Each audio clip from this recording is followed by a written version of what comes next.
Morning all of you. Once again I welcome you all in CP online classes. Today I am going to teach you lesson number 2, the fight for right. In this lesson I have taught you some paragraphs and we have already discussed about the discrimination between the different kinds of society and the different kinds of caste. And today we are going once again to discuss in this chapter.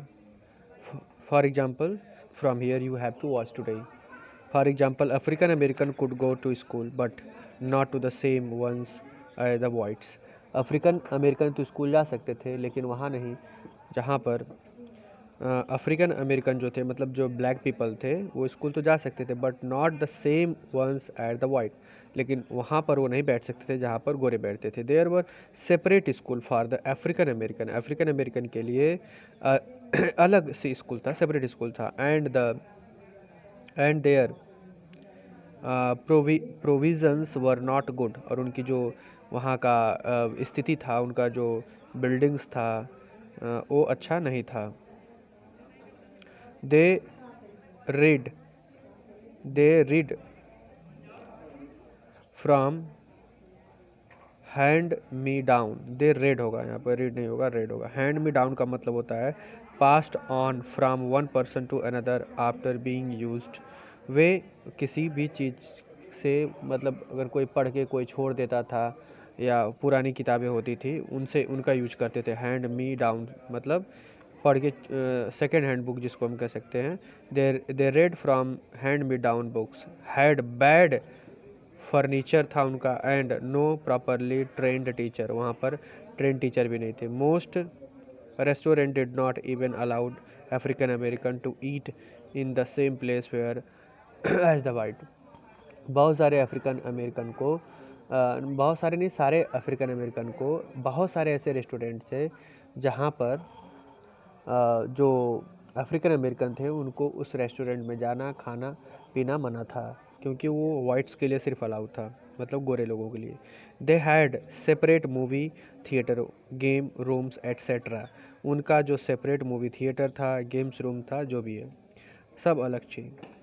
African American could after 1865 have access to the same facility. 1865 से पहले African American के लिए same facility थी but only separately and they were not too good standard. लेकिन जो भी था वो अलग था लेकिन वो गुड स्टैंडर्ड में नहीं था. This separation of people on the basis of skin colour और any other factor is known as segregation.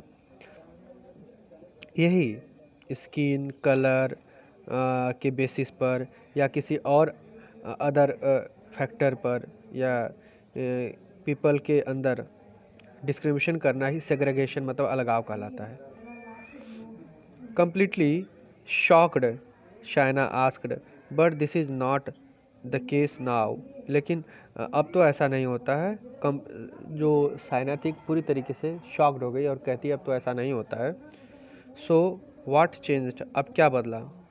The excitement on the mother's face was visible now. अब उनके चेहरे पर जो एक्साइटमेंट था वो अब विजिबल दृश्य मतलब प्रतीत हो रहा था. उनके चेहरे पे जो हाव भाव थे उसको देख करके लग रहा था कि हाँ अब वो कुछ पॉजिटिव चीज़ बताने वाली है. Rosa Parks happened. What exclaimed Shaina. Rosa Parks happened, Rosa Parks happened. अब ये नाम लेती है रोसा पार्क हैपेंड, हुआ. अब वो कहती है एक्सक्लेम्ड होकर के मतलब सरप्राइज होकर कहती है क्या, कौन, Saina. Down in the south there was the rule in the buses. The front part of the buses was reserved for the whites. Down the south मतलब डाउन द साउथ एक जगह है जहाँ पर एक रूल था कि बसेस में मतलब बस में the front part of the bus, bus का जो अगला हिस्सा था was reserve for the white, white के लिए रिजर्व था. And the African American could seat only back row in the right after the middle of the bus. और जो अफ्रीकन अमेरिकन थे उनको बस का पिछला हिस्सा में बैठना था. और कहाँ, back row right, back row में राइट साइड में after the middle bus, bus के मिडिल में.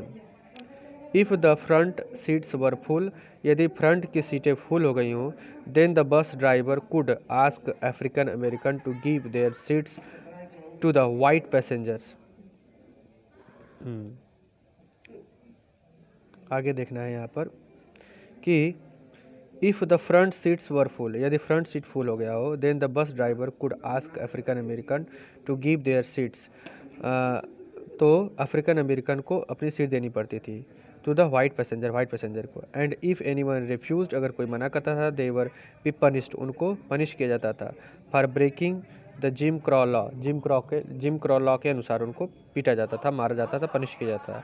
On 1 December 1955, a brave 42-year-old African American seamstress, ये बात 1952 की है, 42 साल की एक दर्जी, सीमिस्ट्रेस मतलब दर्जी होता है, जिसका नाम था Rosa Park, refuse to give up her seat in the black or coloured section to Montgomery Alabama. Montgomery Alabama एक जगह है जहाँ पर रोसा पार्क ने अपनी सीट देने से मना कर दिया बस में। शी वाज अरेस्टेड, उनको अरेस्ट कर लिया गया। How इवर she was secretary of the Montgomery Montgomery chapters of the national association of the advancement of coloured people. एक संस्था है, पूरा संस्था का नाम है Montgomery chapter national association for the advancement of coloured people, मतलब जो ब्लैक कलर पीपल थे उनकी भलाई के लिए, उनकी अच्छाई के लिए एक संस्था बनाई गई थी, उसकी वह उस एसोसिएशन की एक मेंबर थी ये। Her arrest was reported in the news and radio, उनको जो अरेस्ट किया गया, इसका प्रकाशन न्यूज़पेपर और रेडियो में होने लगा या हो गया। A few day letter plans were made to boycott the buses until African American were treated with the same courtesy as the white passenger, as even hired as drivers। अब यहाँ पर जितने अफ्रीकन अमेरिकन थे उन्होंने बस का boycott कर दिया और उन्होंने कहा कि जब तक हमें गोरों के जैसा अधिकार नहीं मिलेगा तब तक हम बस की सवारी नहीं करेंगे। White passengers even hired as a driver, जब तक वाइट पैसेंजर्स अपनी खुद हायर नहीं करेंगे ड्राइवर्स को। व्हाट्स अ बाइकआउट पिप्ड साइना के मन में ये बात आया कि बाइकआउट का मतलब क्या। When you boycott something you refuse to use the particular facility or thing. Boycott का मतलब ये हुआ कि जब किसी चीज़ को आप बाइकआउट कर देते हैं तो उस चीज़ का प्रयोग करना आप छोड़ देते हैं।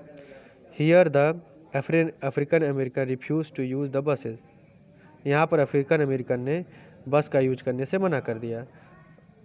Buses unless the rules of the seating arrangement were change, जब तक बस में बैठने का जो सीटिंग अरेंजमेंट था उसको चेंज न कर दिया जाए।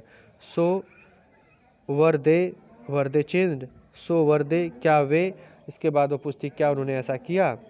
तो ये आपका ये पूरा पैराग्राफ मैंने आज एक्सप्लेन कर दिया। 1 पैराग्राफ कंप्लीट, 1 पेज पूरा कंप्लीट एक्सप्लेन कर दिया हूँ। इसको आप 2 बार 3 बार पढ़ो, नहीं समझ में आएगा तो बताना। Thank you, have a good day.